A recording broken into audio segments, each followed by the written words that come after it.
서시고 그들에게 말씀하셨다. 이렇게 말씀하시고 나서 당신의 두 손과 옆구리를 그들에게 보여주셨다. 제자들은 주님을 뵙고 기뻐하였다. 예수님께서 다시 그들에게 이르셨다. 평화가 너희와 함께. 아버지께서 나를 보내신 것처럼 나도 너희를 보낸다. 이렇게 이르시고 나서 그들에게 숨을 불어넣으며 말씀하셨다. 성령을 받아라. 너희가 누구의 죄든지 용서해주면 그가 용서를 받을 것이고 그대로 두면 그대로 남아있을 것이다. 12제자 가운데 하나로서 쌍둥이라고 불리는 토마스는 예수님께서 오셨을 때에 그들과 함께 있지 않았다. 그래서 다른 제자들이 그에게 우리는 주님을 배웠소 하고 말하였다.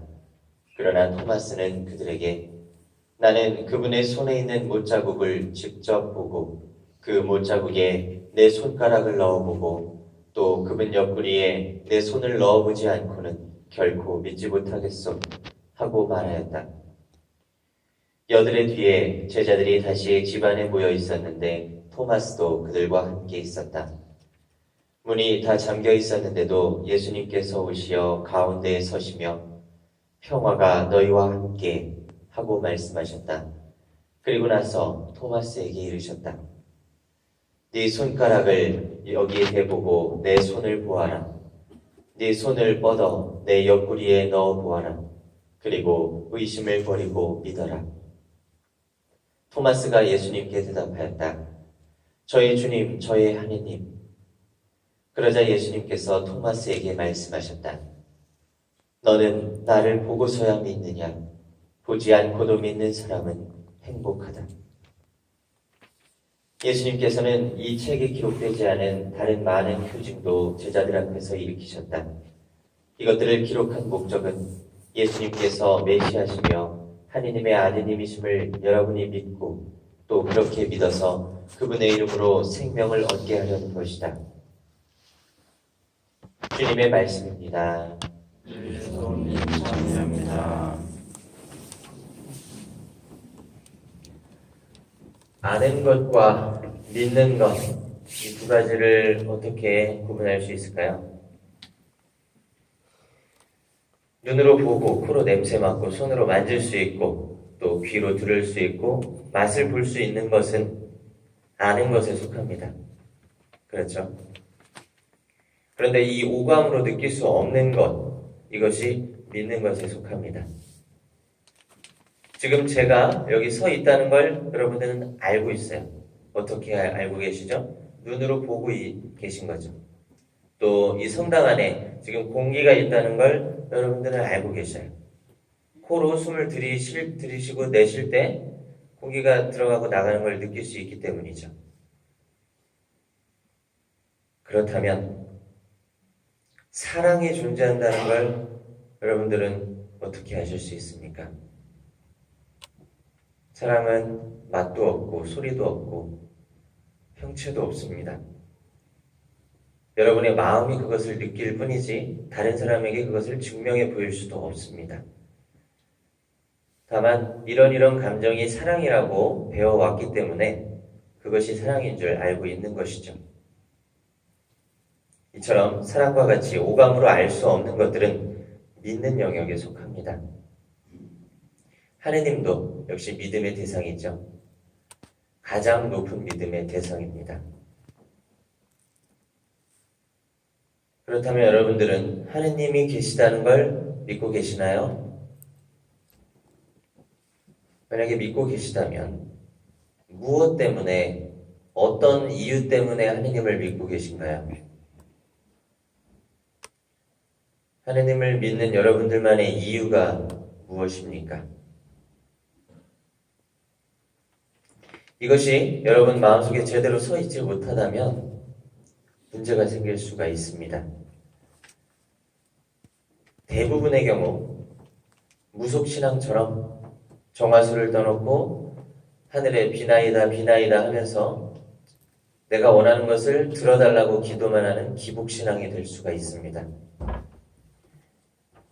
내가 소원을 빌어서 그것이 이루어지면 고마운 거고 그것이 안 이루어지면 그 신이 없거나 아니면 내 정성이 부족한 겁니다.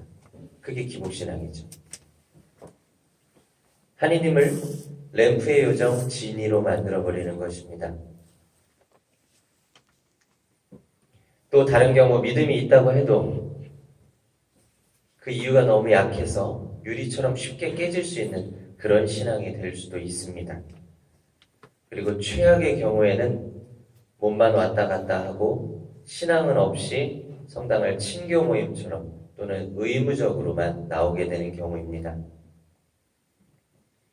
믿음의 이유의 정답은 없어요. 제가 가지고 있는 믿음의 이유를 여러분들께 말씀드린다 해도 여러분들 마음속에 있는 것과 맞아야지만 그것이 여러분들의 이유가 될 수 있는데 사실은 그것도 어렵습니다. 여기 있는 우리가 100명이라면 100가지 이유가 있기 마련이죠. 어떤 분은 자신의 믿음이 부족하다고 한탄을 하면서 도대체 이 믿음을 어떻게 하면 강하게 할 수 있을까요? 하고 묻습니다. 그런데 오늘 독서와 복음을 통해서 그 가장 확실한 답을 알 수가 있습니다. 먼저 복음서에는 이렇게 마지막 부분은 이렇게 쓰여 있습니다. 예수님께서는 이 책에 기록되지 않은 다른 많은 표징도 제자들 앞에서 일으키셨다. 이것들을 기록한 목적은 예수님께서 메시아시며 하느님의 아들님이심을 여러분이 믿고 또 그렇게 믿어서 그분의 이름으로 생명을 얻게 하려는 것이다.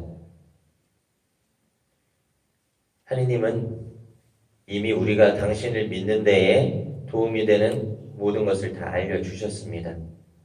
그것을 우리는 성경과 성전이라고 부르죠. 글로 전해져 내려오는 것은 성경이고 사도들을 통해서 전해져 내려오는 것은 성전입니다.